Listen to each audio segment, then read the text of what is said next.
Si vemos nuestro país, hoy Donald Trump es presidente del país más rico, la superpotencia número 1. Ahora, él controla la Cámara de Representantes, el Senado de Estados Unidos y la Corte Suprema. Y ahora tiene un papa estadounidense. Son 5.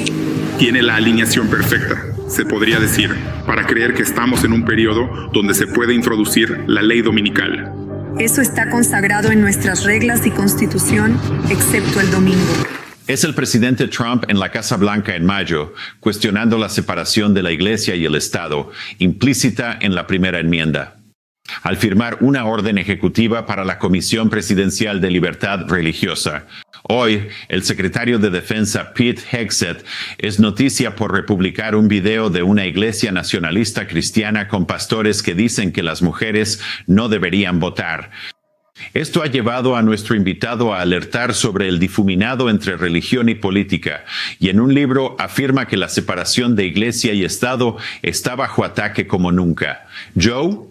Randall, en el prefacio de tu libro destacas las implicaciones. Usted escribe: la primera enmienda ha resistido décadas, pero su futuro no está asegurado. Quienes creen en la separación de Iglesia y Estado deben seguir protegiendo ese muro. Algunos en la izquierda argumentan que las voces de fe no tienen lugar en el discurso público, mientras que los de la derecha asumen el papel de víctima, insisten en que Estados Unidos es una nación cristiana y recurren a un kabuki retórico para afirmar que la primera enmienda no exige la separación de la Iglesia y el Estado. Ambas posturas representan malentendidos de la primera enmienda. El movimiento nacionalista cristiano intenta reescribir la historia de Estados Unidos. Hay gente afirmando, por ejemplo, que 53 de los 55 fundadores eran cristianos evangélicos, lo cual es tan ridículo que ni siquiera vale la pena abordar. Ignoran, como se ha dicho antes, la Carta de Danbury, cuando Jefferson, uno de los fundadores, afirmó que su significado de la primera enmienda exigía la separación de Iglesia y Estado. Pero también tienes el Tratado de Trípoli, por ejemplo, que fue negociado al final de la administración de George Washington, y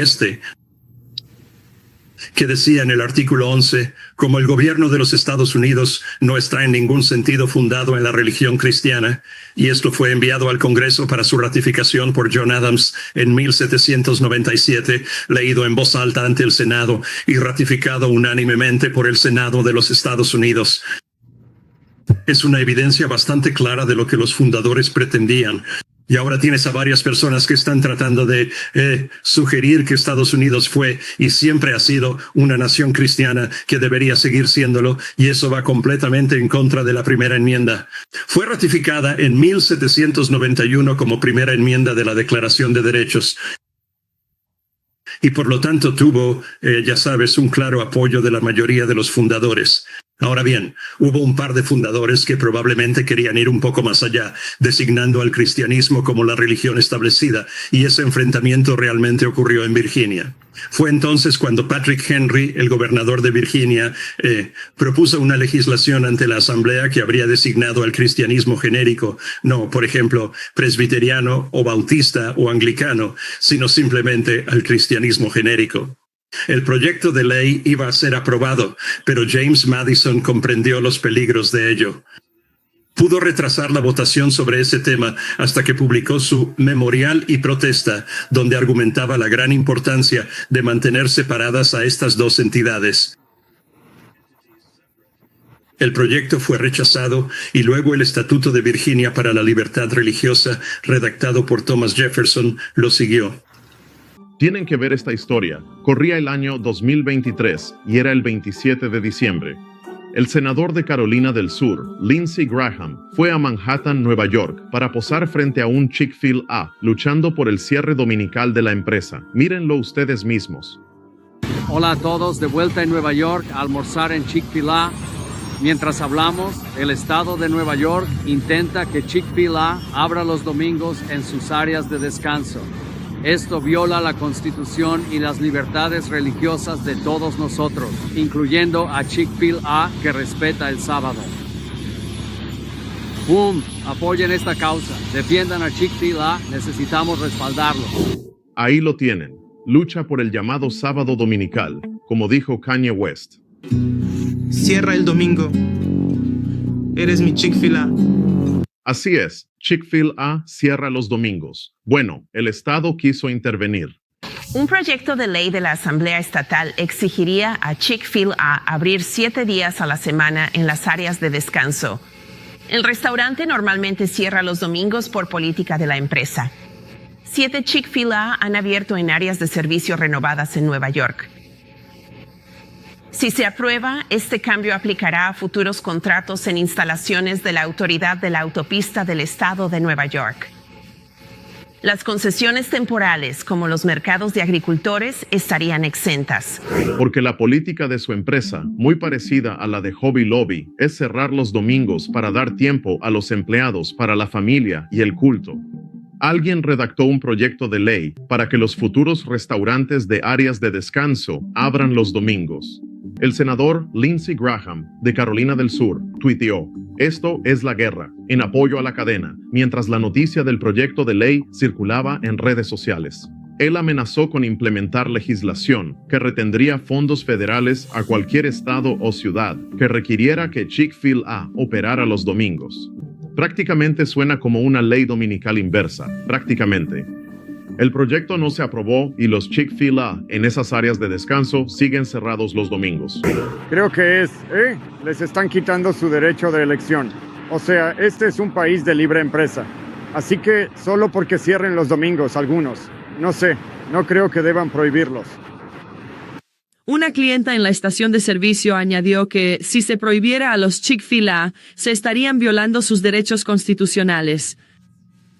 Tenemos libertad de expresión y religión. Si ellos deciden cerrar los domingos, lo dicen claramente, y creo que todos deben respetar eso. Ahora, se debate la constitucionalidad de un proyecto de ley que exige a los vendedores de áreas de descanso abrir los 7 días de la semana. El problema es que hay gente que quiere que esto sea una teocracia, como este hombre de aquí. Somos el Talibán cristiano. Esta es la época del nacionalismo cristiano. El nacionalismo cristiano está en ascenso y la gente está sedienta de él. Lo desean con ganas y somos el Talibán cristiano. Así es, el Talibán cristiano. Imaginen lo que significaría. Él es un ejemplo extremo. No estoy caracterizando a todos así. Sin embargo, su forma de pensar concuerda con la de muchos políticos cristianos del país que creen en la unión de la Iglesia y el Estado, como ellos. Se supone que la Iglesia debe dirigir al gobierno. El gobierno no debe dirigir a la Iglesia. No fue así como nuestros fundadores lo concibieron. Y me cansa esa separación Iglesia-Estado que no está en la Constitución. Estaba en una carta inmunda y no significa lo que dicen. Amén.